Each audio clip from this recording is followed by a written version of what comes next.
right, everybody, welcome to Human Monsters. And we have a very special guest with us today. We have Leslie Rule. And if her surname rings a bell, I wonder if you're maybe thinking, I wonder if there's any relation to Anne Rule, the true crime author, one of the part of the Mount Rushmore of true crime authors. Well, Leslie is her daughter. Not that I'm going to let her shadow over Leslie's output or persona. I don't want her mother to eclipse what she's about because she actually has had a very um, enriching and prolific literary output. She has written a true crime book called A Tangled Web, which we're going to discuss. We're going to discuss the case today. Though most of her career has been dedicated to writing books about ghosts, it's dealt with the paranormal.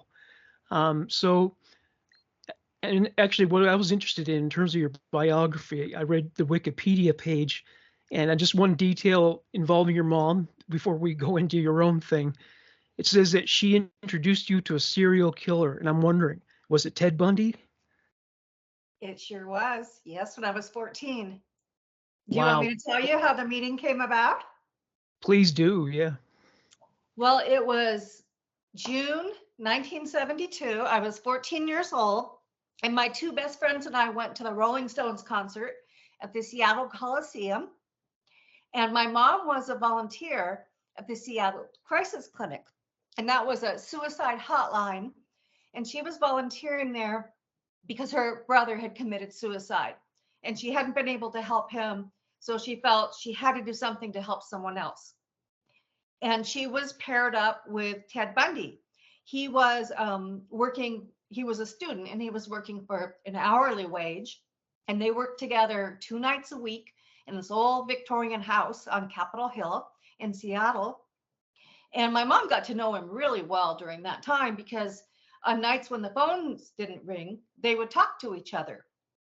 And she was fond of him. She thought he was a really nice young man. And he actually reminded her of the younger brother she had lost to suicide. And together, she and Ted saved a lot of lives. The way it worked back then in the 1970s, they didn't have caller ID. So if they had a suicide in progress on the line, for instance, somebody who had overdosed on drugs, whoever took the call would signal to the other person and they would call the police and they would sort of trace on the phone. And it could take an hour. And my mom would be on the phone with someone who was passing out and could barely talk. And she'd be getting nervous. And all of a sudden, the EMTs would pick up the phone and say, "We got him, they're fine." So they did quite a few of those rescues, and she thought highly of him. So on the night my friends and I went to the Rolling Stones concert, we had to take the bus home. We lived in Des Moines, Washington, which was about an hour away on the slow bus ride, but the bus didn't run very frequently.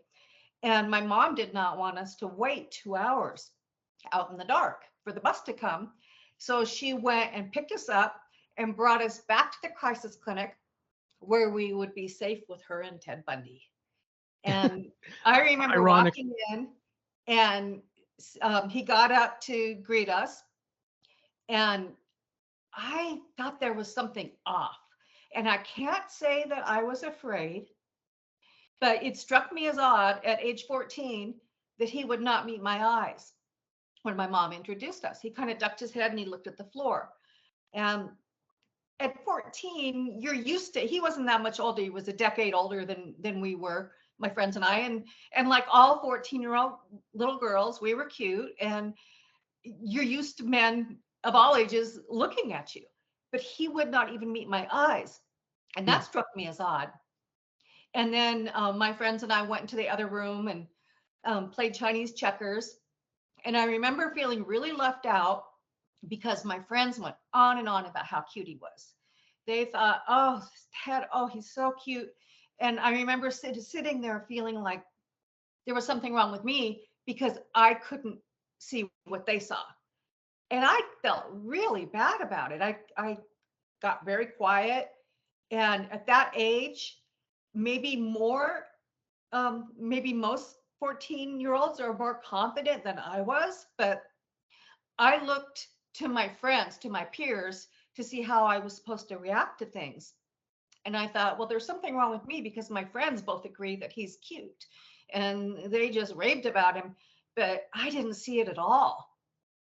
So that was my encounter with Ted Bundy. He never gave me a ride, though the movie The Stranger Beside Me, based on my mom's story with Barbara Hershey playing my mom, they had a scene where Ted Bundy gives me a ride. And that movie was produced, what, 20 years ago? And I still get emails from people saying, did Ted Bundy really give you a ride? No, he didn't. My encounter with him was very brief. Um, so that was my first meeting of a serial killer. But it was not my last meeting, because when I was a teenager starting around age 17, I would go with my mom to murder trials to photograph killers for her articles. At that time, she was writing articles for the detective magazines. And so she went to a lot of trials, and I'd often go along with her. So I got a sense of what it's like to have a killer really mad at you very early. Because when I walked up to them and put my camera in their face, they weren't always happy. Some of them did kind of primp and pose, but others just glared at me like they wanted to kill me. So that was kind of a chilling experience. Yeah, it says an interesting thing about human nature. No matter what reprehensible acts a person has committed, very few truly evil people think they're evil. It's very uncommon, actually. You think that they don't realize they're evil They because don't they're realize it, such, or maybe they think what they did was justified. Like Adolf Hitler yes, really thought he was doing the right thing, you know. it's hard to get our minds around, but I think that's true when it comes to people who do wrong. Often they think if someone else did what they did, it would be wrong, but because they did it, it was okay. And they feel justified in it. So that's a really good Yeah, point. and then actually to segue into a tangled web, we had a person who seemed to have like a hybrid of selfishness and narcissism, who basically was so profoundly selfish that they were willing to commit murder, uh, taunt the victim's family members, um, destroy people's lives, and this woman was really committed to it as well. If you could tell our viewers, what was the name of the murderer again? Shanna Golyar. And this was Yeah, an Omaha love triangle murder with two females she. and one man. I don't want to like spoil it for them too much because it well, okay, I did blow that aspect of it. It is kind of a Well, it's murder pretty common mystery. knowledge that she is the killer. Some people don't know when they pick up the book, but most people do. But yeah, it was just well, it was interesting because the relatives of the victim, particularly the mother, she read all these texts that were being sent, and she just knew this is not, because the person sending them claimed to be her daughter and saying, I've gone away, I've moved away, and don't contact me. And it just wasn't like her to do that. And Not only that, Carrie, the victim, had perfect grammar, perfect punctuation, and she would never send a text until it was just right, where Golyar did not. And so all of a sudden, Nancy Rainey, Carrie's mother, was getting these texts that just they did not sound like Carrie in tone. The punctuation and the spelling was all wrong, and they were also very hostile. And oh she yeah, and Carrie were very close, and Nancy didn't know what was going on. Part of her thought, well, maybe Carrie is having problems. But when she's continued to stay away, Carrie was in her 30s and she had a son who was a teenager, and he was staying with Nancy for a couple of days. And it was during that period that Carrie vanished. And her son was number one in her life. She would not have abandoned her son. And her mother knew that. And she actually had some issues with anxiety, and she had been diagnosed bipolar but she never had a serious episode. And I'm not even sure if she was bipolar. Just one doctor said that she was, and that was not based on a blood test, but was based on questions he asked her. But when Nancy reported Carrie missing and she mentioned to police that Carrie had been diagnosed as bipolar, they immediately decided that, oh, well, she must have flipped out and taken off. We see this all the time. And they didn't take Carrie's disappearance serious at that point. They did not take it seriously. Yeah, police really need a lot more training in when it comes to mental health, don't they? They do. And luckily, a wonderful team came in after 2 years when Nancy thought she would never get answers. Detectives James Doty, Ryan Avis, and Special Deputy Anthony Cava, digital forensic expert, got on the case. And they sensed right away that something was off.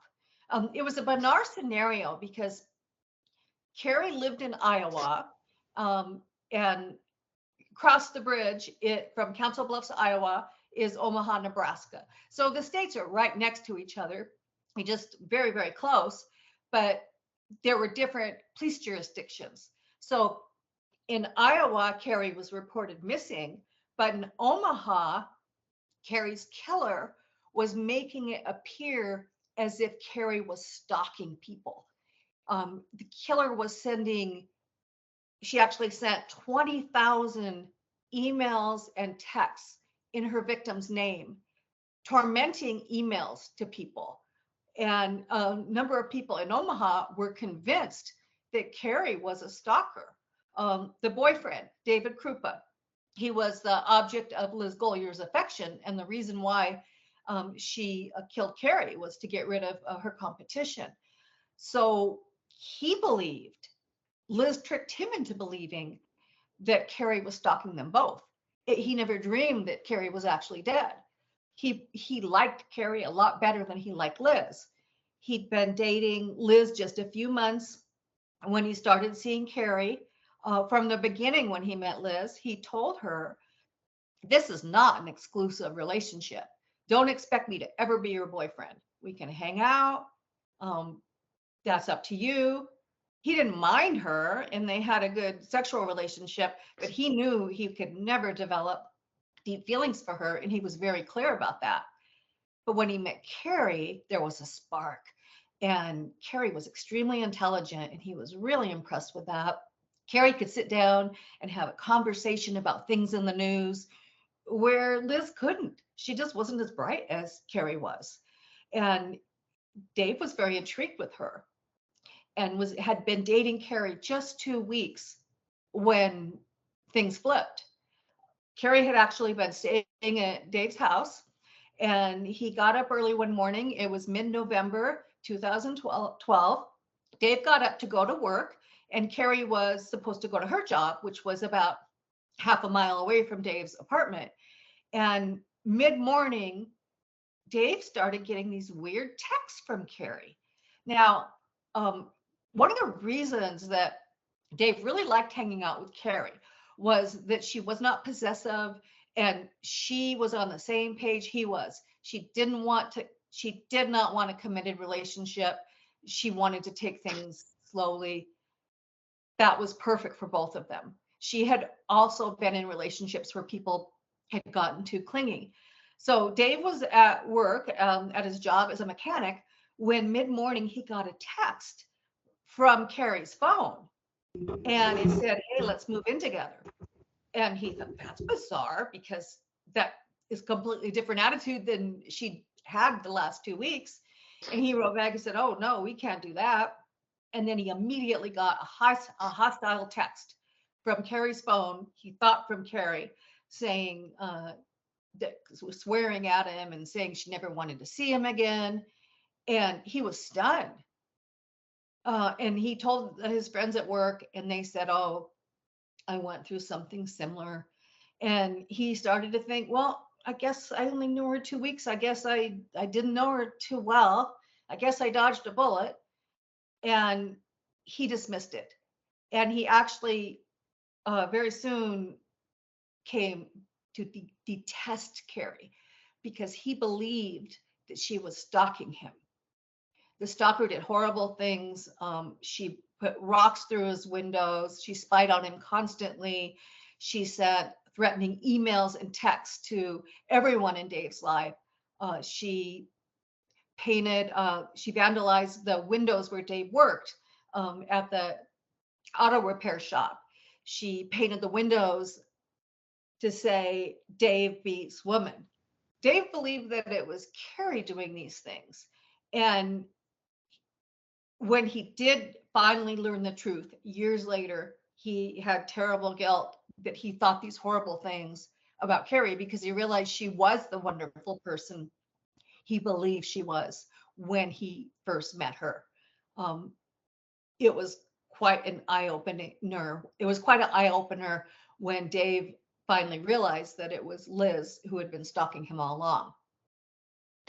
Yeah, it just goes to show if you're going to start treating people that way, launch that kind of campaign, you should at least learn more about the person that you're pretending to be, because obviously Liz didn't understand empathy. She didn't understand how these people would react if they suddenly lost Carrie, and didn't understand her behavior at all. I She mean, got away with it for a long time. And if it wasn't for this group of brilliant detectives who came on the scene, to this day, Liz still could have been on the loose. She's in prison for life now. yeah, there wasn't a lot of social media at the time, right?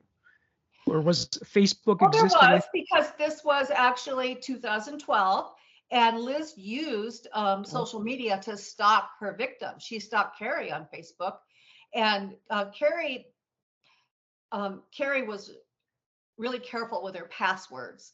And though Liz had Carrie's computer and her phone um, on the day that Carrie disappeared, Liz could not get into Carrie's Facebook page because Carrie had been very, very careful. And Liz soon got rid of both the phone and the computer. And she ended up having to make a clone Facebook page of Carrie's. So Liz impersonated Carrie on Facebook. She took the pictures off Carrie's real Facebook page and created this page pretending to be Carrie. And this freaked out Carrie's family, Carrie's mother and her son, when they saw this Facebook page that was allegedly made by Carrie. They sensed right away it couldn't possibly be her, especially when she posted a photograph of what was supposed to be her hand with an engagement ring on it and said, "I'm engaged to David Krupa." And her mother knew that was not her hand. It was extremely disturbing, extremely alarming for the family, and greatly frustrating because they could not, in the beginning, for over 2 years, they could not get law enforcement to realize that something was very, very wrong. And I read the book back in December, so I don't remember this element very well. Was Dave Krupa ever investigated as a possible Well, when suspect? there was when Carrie went missing, her mother reported her to the Iowa police that Carrie was a missing person. But over in Omaha, both Dave and Liz were reporting to police that Carrie was stalking them because they believed she was. And when detectives were trying to look into what became of Carrie, they went to Dave's work at the auto shop where he worked, and he had a moment where he felt like they were looking at him like they were suspicious of him. But he got out his phone and said, "Oh no, she's stalking me," and he showed the detectives the threatening text. And they immediately said, "Oh, well, yeah, she's stalking you, and yeah, we see what the problem is." And so never again did anybody suspect Dave of doing anything. The police early on, the first group of investigators, did not question. They believed the they believed the scenario that Liz had created. They believed that Carrie was a stalker. They believed that Carrie was putting rocks through people's windows and threatening to kill them and doing all kinds of odd things that would completely went against her nature, because she was a very kind-hearted person, really intelligent woman, never mean to anybody, kind to everybody. But the detectives were not aware of this. They were not looking beyond the first layer. In a way, Yeah, you can't really blame them, because Liz worked full time creating the charade.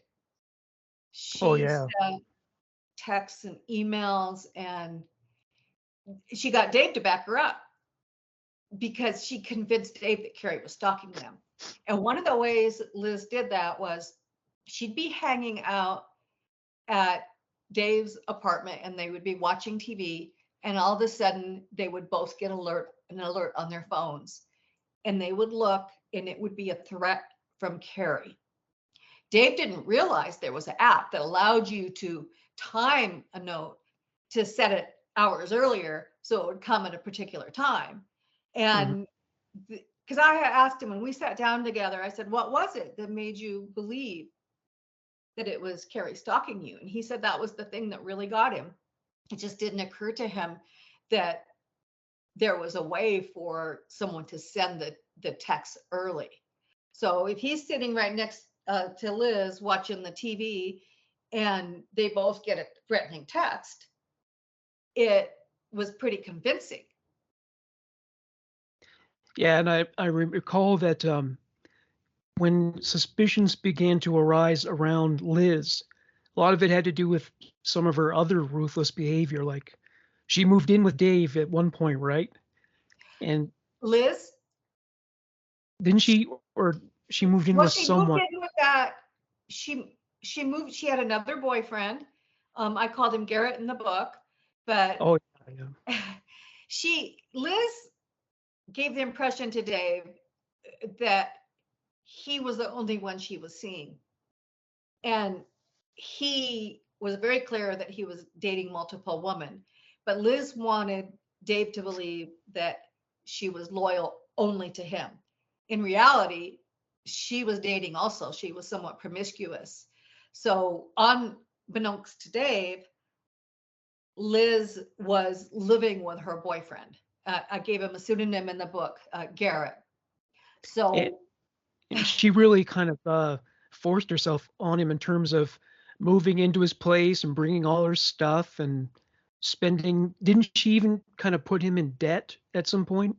well, Garrett, he's a really, really nice guy. And I wouldn't say he went into debt because he made a pretty good living, but he bent over backwards to help Liz. And she supposedly had a house cleaning business called Liz's Housekeeping. She had two children, but Garrett thought, boy, she must work really, really hard and not get paid very much because she was always broke. In reality, I don't think she worked often at all. Yeah, she had some fraudulent activities, right? Well, yeah, she did a number of things over the years. Like I don't know if I remember correctly. Wasn't there something involving credit, like running up credit bills or something like that? Or I well, she did go to the bank and she took out money out of a boyfriend's account, and the bank showed him. He said, "I didn't take this money out. This was a different boyfriend." And the bank showed him the footage, the video footage, and when he confronted Liz with that, she said, "Nope, nope, wasn't me." She would never ever admit to doing anything wrong, even when the evidence was overwhelming. And with Garrett, he ended up paying for her car insurance, helping her buy a car. And once she got a ticket, I believe she ran a red light, and there was video footage of that because they had the camera on the side of the road. And Garrett got an ticket emailed to him, and because the car was in his name. And when he told Liz, she said, nope, wasn't me. Nope. And he showed her the footage, and you couldn't really see who was driving it, the car, but he knew she was driving it that day, and the car was in the area where she was. So again, she would not admit to doing anything wrong, but usually with her boyfriends, it just wasn't worth it to them to fight about it. There was no point because she wasn't going to admit to it. She didn't have any money, so they would just let it go. But she took advantage of people however she could. She was not a very nice person, or she is not, because I should say, because she's still alive. She did not get the death penalty. She's in prison and will be for the rest of her life. She did you try to get an interview with her in the prison or?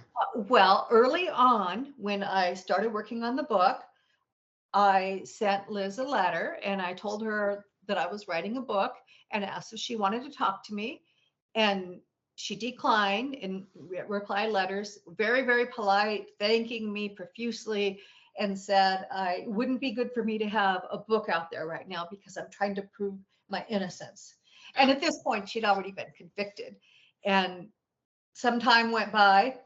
I wrote the book. It was on the way to press. And all of a sudden, she changed her mind, and I got a letter from her. And it was a 6-page letter written in green ink. And I actually put excerpts of it in my update. When the book first came out, it was hardback, and then a year later, it came out in paperback. So we had an update chapter, and if anything, that letter made her look more guilty than ever. Oh, really? Like, She gave me could all you? the reasons why she couldn't possibly be guilty. When she wrote that letter, she had no idea how well I knew her case and how well I actually knew her. I knew where she came from when she didn't. I found her biological family. I found that her name was changed. She was born Shanna Kay, and she thought she was Shanna Elizabeth. She'd been adopted. She she had a tragic start to her life. I think it's quite possible that she would have grown up to be an okay human being, if not what she went through. I think it was a combination of um, nurture and nature that created the monster that she is. But when she was um, born, her her parents both absolutely adored her, but her father beat her mother every single day of her life. And so even if Shanna wasn't, full name is Shanna Elizabeth Golyar. So she's referred to sometimes as Liz and sometimes as Shanna. So even if she was not aware or could not, even if Liz could not see her father beating her mother, she could hear it.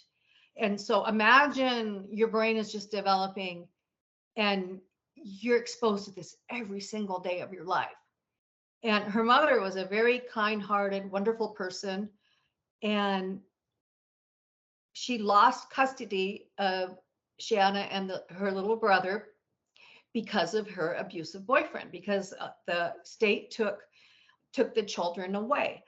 And Dee, that was Shanna's mother, somehow mustered the strength to get that guy to move out of the apartment. He agreed to do that so she could get the children back. And they had been away from her for some months. She was devastated, but she'd been able to see them once or twice a week and supervised visits. Finally, the state said she could get the kids back. And so to prepare for the children to return home, she got their rooms all ready and she wanted the bedding to be fresh and clean. So she walked to the laundromat. It was a few blocks from the house. And it was a beautiful sunny day in Kalamazoo, Michigan. And Dee left the laundromat, walking along the sidewalk, and a kid who was not supposed to be driving because he had seizures was driving, lost control of the car, and Dee was killed instantly. God. So Shanna lost her family. And her mother had been telling her, you're going to come home. And so, on some level, this little girl who was almost 3 years old at this time must have felt profound rejection and betrayal. And I kind of think that the reason that her anger is so focused on females, it's females that she stalks. Any female who even said hi to Dave Krupa on Facebook would become a target of her wrath. I think it's very possible that without her even realizing it, this anger she has for these females actually comes from a deep rooted feeling of betrayal by her mother, which of course her And mother didn't maybe, betray her, but she wouldn't and maybe, understand that. and you mentioned jealousy earlier. Carrie was not only a mother, but from all accounts that I can tell, a really good mother as well. Right, right. So yeah, that must have been part of it too. And she must have had an attachment disorder from all I think from so. And I'm not saying, I'm not excusing what she no, did. no. I'm just, it's good for us to look at these scenarios and analyze them. So if there is a way to prevent a child who has these kinds of tendencies from growing up and committing these kinds of crimes, we should do it. And I think that the state of Michigan messed up in the way they went about things. Yeah, totally. And see, there's a reason why I'm glad that I can't drive because of my seizure disorder. What if I Yeah, end up causing someone to become a heartless killer someday too, right? right, right. Yeah. Cause tragedy. But that kid didn't get in trouble. Um, Apparently, the story was this is what the sisters of Dee told me. They said that he was well connected. The family was well connected, and Oh, I see. he Yeah. didn't get in trouble, and that he had lied on his driver's license application, and Oh, I see. he had come from another state, and his family had left that state because of the restrictions on his driving. Now, I can't say that that's true because I couldn't find documentation of it, but that's what the family told me happened. It was a horrible, sad thing for all involved. Now, in terms of that letter that you got from her, um, could you give me a couple examples of, loopholes in the logic of it where you thought, that Yeah, doesn't add? let me take a peek at it here because I have excerpt of it in the book. Um, One of the things she did was she tried to convince me in this letter that she was innocent by telling me everything she did minute by minute on the morning that Carrie was murdered. Now, she was not accused of harming Carrie until over 2 years had passed. If you ask me what I did last Tuesday morning, I probably wouldn't be able to tell you very much about the day at all. Yet she knew what she was doing at 6:25 and at 6:30, and she dropped the kids off at this time, and then she went to McDonald's, and then she went to a cleaning job. She listed for me by the minute where she was every minute that morning. That in itself is very suspicious. Who knows what they were doing on any Yeah. particular? Would you know 2 years ago what you were doing on Yeah. November 12th? I mean, if any people who do archive their lives, I mean, they might make a work schedule, but nothing that detailed where they No. know when they went to McDonald's or And something. then also what she did in that letter was she repeated many of her attorney's arguments, which had not influenced the judge, but her attorney was very good. His name was James Martin Davis, and he passed away a little over a year ago. Really great guy. But he did his best to defend his clients. He always did. And one of the things that he brought up in court was the size difference between Carrie and Liz, because Carrie was taller than Liz and she outweighed her. And Liz brought that up too. So when someone has a weapon, it doesn't really matter if your victim's a little bigger than you are, because that weapon changes everything. So that did not convince me at all. Oh, and she also said, let's see, one of the pieces of evidence that helped convict her was a mint tint found in Carrie's car with Liz's fingerprint on it. And Liz told me in the letter, well, there's a reason why that was there. She said David Krupa must have left it in Carrie's car. She said, well, Dave smoked, and I hated to kiss him when he smoked, so he carried mints with him every place he went. As soon as I saw that letter, I immediately texted Dave Krupa. He said, I call BS on that. He said, no way. He said that she never said one word about his smoking, and he's never been the type to carry mints around. So all of her arguments fell flat. And what was determined to be the official cause of death? Was it blunt force trauma? Nope. Nobody knows, but the body's never been found. Oh, it was never found. It was never found. They believe it was a stabbing because Liz impersonated another woman that she was trying to frame for Carrie's murder. She impersonated her in an email and described things that detectives knew to be true. And in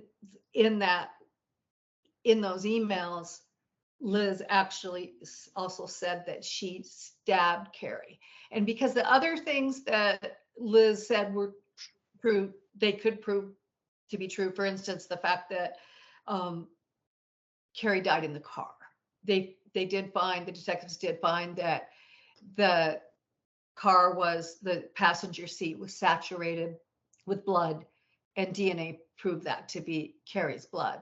They didn't find that. It took about 3 years to discover the blood in the car, because Liz had actually cleaned the car very well before she returned it to the parking lot of Dave Krupa's apartment house. So this is a really, really complicated story, and it's probably confusing to the listeners because we're hopping around, but hopefully they're intrigued. Well, considering the lengths to which she went to try to cover her tracks, she must have buried her somewhere. Well, they don't think she's buried. They think there's a good chance that she's in a landfill. Oh, That's maybe. Yeah, that the letters that Liz wrote that were traced back to her, actually, that the investigators were able to determine came from her computer. Those letters said that while she was impersonating this other woman she was trying to frame, these letters said that Carrie was thrown away. Nobody knows for sure. They did find evidence that proved that Carrie was dead, though. It was pretty shocking. I don't know if you got to that part. Yeah, I read the whole book. I just, like I said, it's been It's since been a few December. months, So, and you've been reading about other monsters. There's unfortunately way too many of them. Yeah. And so Liz is still filing an appeal. That process is still. She lost her appeals. But she's not giving up on trying to Well, rehabilitate. that's what she said in the letter she sent me 3 years ago, because the book came out in 2020. It's been almost 3 years now. It was made into a Lifetime movie produced by Kelly Ripa, and it aired in October. They changed the title to The Disappearance of Carrie Farver, and Alicia Witt, incredibly talented actress, played the killer, and she was very good. She really captured Liz's personality. After the movie aired, I got texts from 3 of Liz's boyfriends who I had interviewed for the book, saying they were blown away because Alicia had so perfectly captured Liz's personality. He said she even Really? sounded Did like she her. did she meet her or see Oh footage no, of? no, no.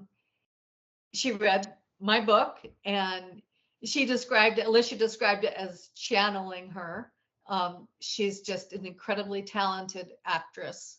She's she was a child actress who was in Dune in Yeah, yeah. 1980. Do you remember that movie? I have the DVD, and she's good in that too. You She remember was really. that? She's a little girl that's talking like the old spirit. For he is the Kwisatz Haderach. She was incredible. She was a little girl, what, 6 years old or something like that when she did that. And then part was written for her in Twin Peaks. And so she was in that when she was a teenager. And she's done quite a few Hallmark Christmas movies. And this was a little bit of a switch from doing a Christmas movie. But she's incredible. She really got a good handle on the character. I think a Tangled Web was a better title than that. Maybe it was taken already. Did they? Well, no, that I think I don't know that maybe Lifetime wanted to make it clear to viewers that it was about what it was about, that it was a murder story, and maybe a Tangled Web didn't do that. I would have preferred they kept my title, but So how accurate was the movie? Did it get everything right? Or well, true crime movies based upon books are always fictionalized. Composite characters are created. There, for instance, most true crime movies, you see in real life there might be 10 detectives, but the scriptwriters will boil it down to 2. I mentioned earlier the movie that was made based on my mom's book, The Stranger Beside Me. My mom had 4 kids. In the movie, she had just 1. It was me. So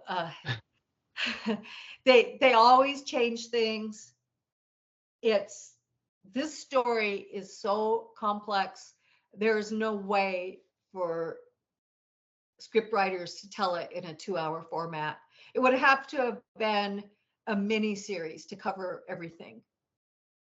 yeah, I mean, even Goodfellas was fictionalized to a certain degree because Italian mafia families often have hundreds of associates and Yeah, soldiers, and but you can't have 100 or 300 characters. So they would use composites and things like that, and change events around. So I right, guess that right.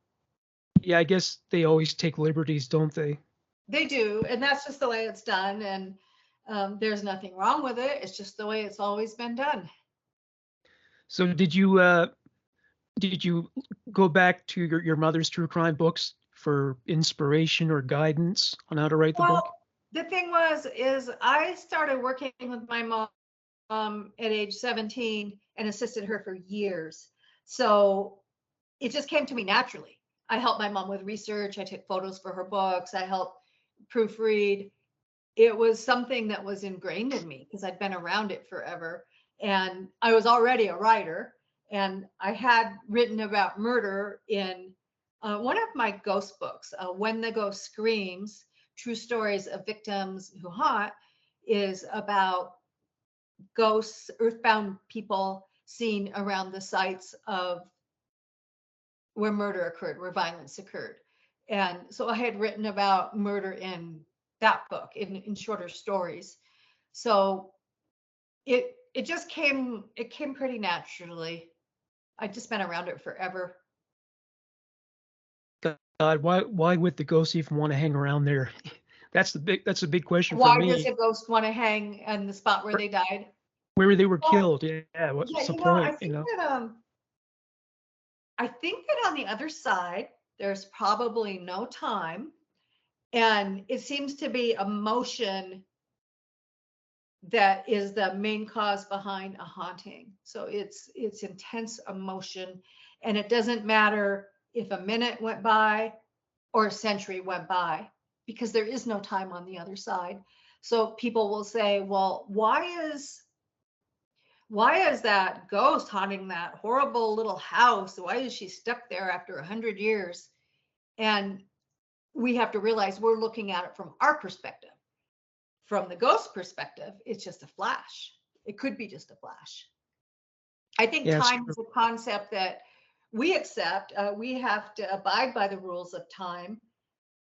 And it's really hard for us to imagine what it would be like to be in a world with no time. I think that on the other side, time time does not exist, and there's no moving forward or backward. I think that I've had cases of ghosts that have appeared in the past. For instance, somebody could die and then move backwards in time and appear 2 weeks before they died. I've had cases that indicate that's what's going on. Now, I always say, I don't know anything for sure when it comes to the paranormal, the ghost world. I lean toward many of the leading theories, and I have my own ideas about things, and I've noted patterns in haunted places, but I do not have the answers.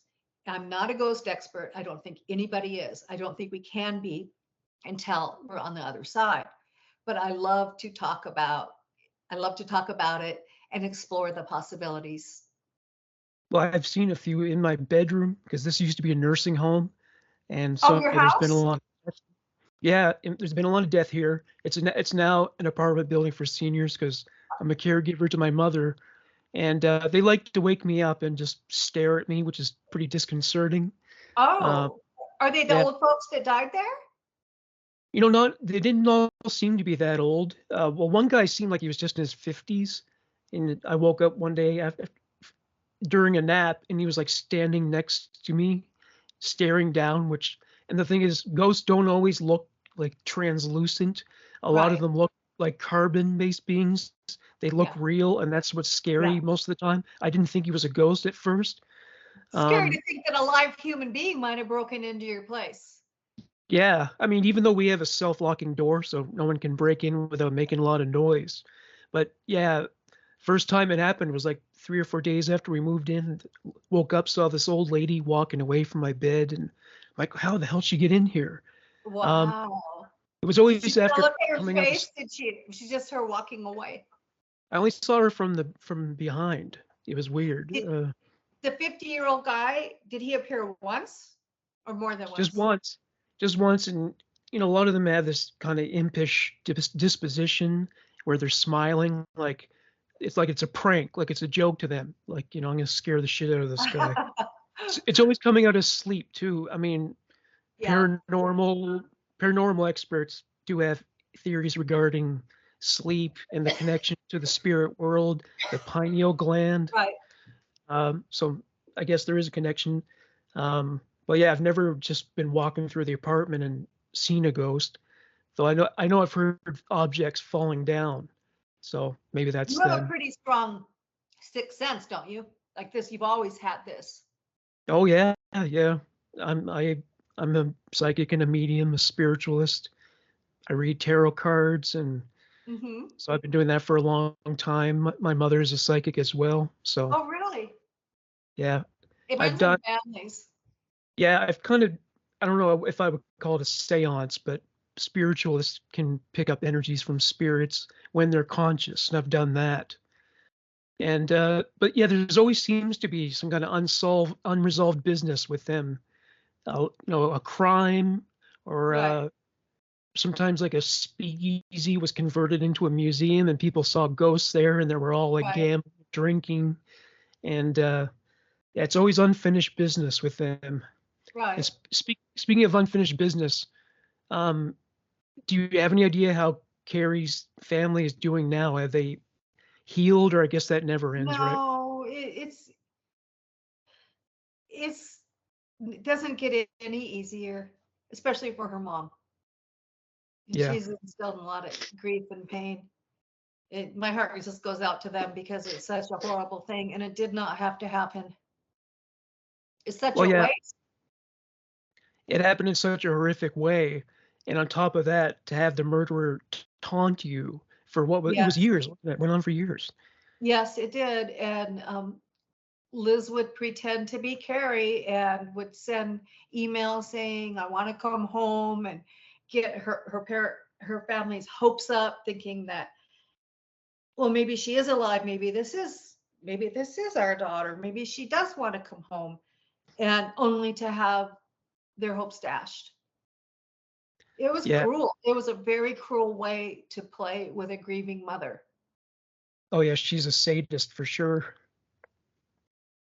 It's hard to believe that anybody could be that cruel. In the letters she wrote to you, did you get the sense like this is a person really trying to force their way into trying to sound innocent? Like it seemed kind of um, how should I put it, contrived in that sort of way. Yeah, she obviously was trying to convince me, and I believe she thought that she could. Um, it was, like I said, 6.5 pages. It was very, very polite, and she probably thought, she didn't realize the book was already on its way to press. She probably thought that I was going to write something from her perspective. Oh yeah, yeah. Well, there's that, and also I think the reason why a lot of criminals like that don't do interviews is because they're afraid that the interviewer is going to take the Mike Wallace approach and just harangue them and shout at them and tell them how awful they are. And not that they wouldn't deserve it, but as I said, very few people, no matter how horrible they are, believe they're bad people and they don't want to hear it. So Yeah, yeah, it's yeah, true. like I mean, actually, Ted Bundy was one of the only serial killers to actually say they were a bad person. He said, I'm one of the most cold hearted sons of bitches you'll ever meet, or something like that. It's a very rare thing. Uh, Him and, he at the end when he was doing those interviews, I think sometimes he told the truth and sometimes he lied. I think he was toying with the interviewers, and we'll never know. We don't know exactly how many victims there were. We don't know which things were true that he said. We don't know which things were lies. He took a lot of secrets to the grave.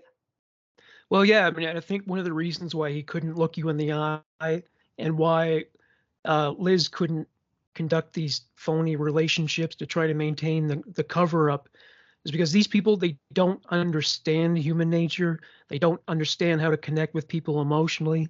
The lack of empathy, they can't really connect that well. They're really good at pretending. And one of the things that sociopaths do is, and this is what I believe Liz did to her friend Cherokee, is they mirror back whoever the person is to make them think that there's an alliance, that, hey, I'm like you. They will, whoever they're targeting to manipulate, they will get in the same position. Like if one person is sitting in a chair and their leg is crossed and they're going like this, the sociopath will do the same thing. And it creates this unconscious alliance and Yeah. or subconscious alliance. And they will pretend to have the same values. Uh, Cherokee is bisexual, and so Liz told her that she was also bisexual. Oh, But yeah. no one else in Liz's life had ever heard that before. So I think that was Liz trying to um, appeal to Cherokee, make her think, hey, I'm like you. And it wasn't a situation where she was trying to date her because Cherokee was married. Also, Cherokee is an excellent mother, and Cherokee got the impression that Liz was also, because Liz was pretending to be like Cherokee. So we have to watch out for people who seem like they're too much like we are. You meet somebody, oh wow, we have so much in common. Don't just embrace that and accept it right away, because people aren't always who they are pretending to be. Well, it's pretty smart though, because I mean, especially in this day and age, people really do try mostly seek out their own tribe, right? Yes. People are, Well, and you do. It's like it's really you just bumping along in the world, and sometimes it feels lonely, and and that nobody can relate to you, and then you meet a friend and wow, she feels exactly like I do, she thinks blah blah blah and I think blah blah blah, and it makes you feel like you belong when that happens. And I think that this kind of sociopath will target lonely people. They'll Yeah. target people that really need friends. Yeah, I think my attachment disorder hypothesis might be relevant because she doesn't know how to bond. So it's just like, Right. well, what do people like? What do they respond to? Well, they don't want Yeah. you to be different from them. They want you to have all these interests in common, and Right. and ultimately, if you're incapable of feeling remorse, then you can lie to people all the time and not feel bad about it, and Right. not and have no if you have no fear of people, then you wouldn't worry about getting caught. So she didn't have Yeah. that. You know, if your listeners, they want to look on Hulu for the 2020 episode that I participated in. It was in December of 2020, and the 2020 people were wonderful to me. ABC's 2020, and they named the episode after a Tangled Web, which I thought was a great honor. Um, Oh, nice. they have a video and audio of Liz, and she does a really good job of acting. There's one audio tape where she's speaking to a fire investigator after she burns down her own house. Liz is speaking to this person, and she sounds genuinely distraught, claiming that Carrie did this. And she says, why didn't you just leave me alone? And I can't remember the exact wording, but it just is amazing that she sounds very, very convincing. And that's the way these people are.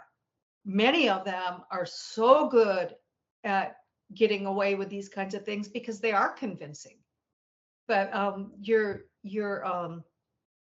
of course, I would prefer they read my book, but not everybody likes to read, and maybe they'll do both. Watch the 2020 episode and read a Tangled Web. I think they're going to find it really interesting when they actually will also see the interrogation videos of Liz when the detective sat down with her. Well, I guess it's easy to lie and adopt a phony persona when there's nothing inside of you. Like maybe that's one of the reasons why you felt there was something off about Ted Bundy. I don't know how keen your intuition is, but I remember reading that he didn't understand other people. He didn't understand why they felt the way they did, why they thought the way they did. Maybe because maybe there was a void inside of Yeah, him. it could be. It could be. And I, when I had that impression of him when I was 14, I'm not going to pretend that I had this wonderful, great insight or that I knew he was evil.